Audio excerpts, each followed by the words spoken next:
आज के इस वीडियो में हम बात करेंगे इतिहास के दो सबसे पावरफुल जीवों के बारे में, जिसने आपस में कभी लड़ाई तो नहीं की, पर क्या होता अगर इसका आपस में आमना सामना होता।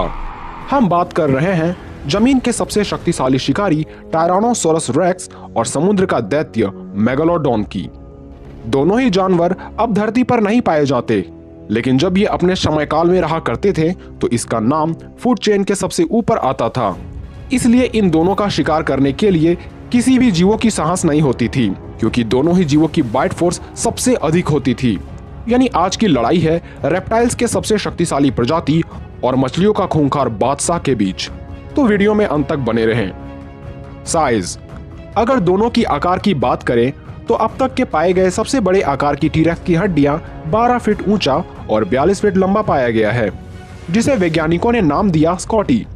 अगर इसकी आकार को मॉडर्न डे एनिमल से कंपेयर करें तो इसकी लंबाई 3 जिराफ अथवा 7 इंसानों के बराबर होती। हालांकि इसकी आकार सभी डायनो में सबसे बड़ा तो नहीं होता था, लेकिन इसे सबसे शक्तिशाली और खूंखार डायनासोर जरूर माना जाता था। वहीं अगर हम जमीन से हटकर महासागरों का सबसे शक्तिशाली दैत्य की बात करें तो इसमें मेगालोडॉन की आकार पर काफी विवाद है, क्योंकि अभी तक इस मछली के दांत और रीढ़ की हड्डियां ही मिली है। इसलिए वैज्ञानिक इसके आकार का बस अनुमान ही लगा सकते हैं, लेकिन मॉडर्न कैलकुलेशन के मुताबिक इसकी आकार टीरेक्स से ज्यादा ही होती थी, क्योंकि इसकी लंबाई 50 से 60 फीट मतलब एक स्कूल बस से भी अधिक होती थी। और इस प्रकार इसे अब तक के सबसे विशाल आकार की मछली भी कहा जा सकता है। हालांकि समुद्र में रहने वाला सबसे बड़ा जीव ब्लू व्हेल होता है, पर यह मछली नहीं होती बल्कि एक मैमल होती है। फिर भी मेगालोडॉन से खतरनाक समुद्री जीव किसी और को नहीं माना जाता है। यानी ये कहा जा सकता है कि आकार के मामले में मेगालोडॉन के तरफ ही पलड़ा भारी है। और अगर हम दोनों के वजन की बात करें तो एक मैग का वजन 27 से लेकर 59 टन तक हो सकता है। यानी इसके वजन की तुलना आप 3 भारी भरकम हेलीकॉप्टर या एक विशाल टैंक से कर सकते हैं। वहीं दूसरे तरफ टीरेक्स के वजन को लेकर भी काफी विवाद है, पर इसके वजन को लगभग 7 से 14 टन तक बताया जाता है। और अपने भारी शरीर होने की वजह से ही ये काफी धीमे भी हुआ करते थे, इसलिए वजन के मामले में भी मैग ही विजेता निकलता है। अगर दोनों की स्पीड की बात करें तो कई अनुमान के मुताबिक टीरेक्स की रफ्तार 27 किलोमीटर प्रति घंटे की होती थी, जो कि किसी इंसान की स्पीड से काफी अधिक है। इसलिए कोई भी इंसान इनसे भाग नहीं सकता।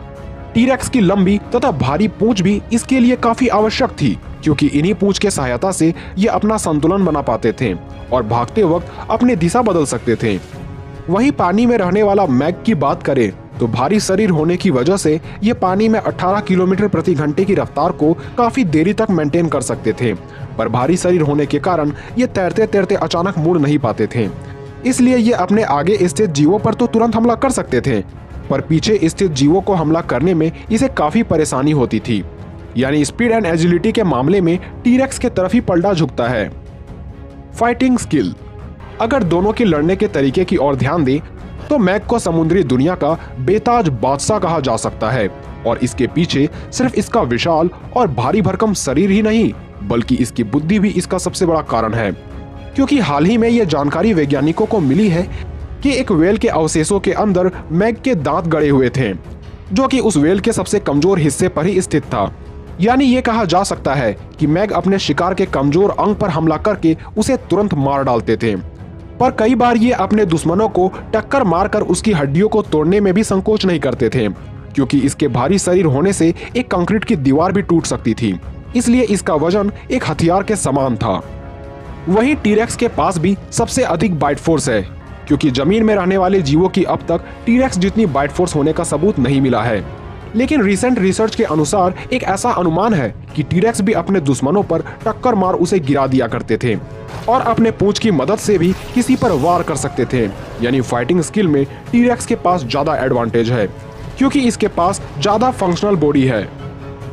सेंसेस, लोगों का ऐसा मानना है कि टीरेक्स सिर्फ हिलते हुए जीवों पर ही ज्यादा ध्यान दिया करते थे, मगर ऐसा बिल्कुल भी नहीं है, क्योंकि ये अपने शिकार को सूंघ कर पहचान जाया करते थे। इसके साथ ही इसकी नजर भी काफी तेज होती थी।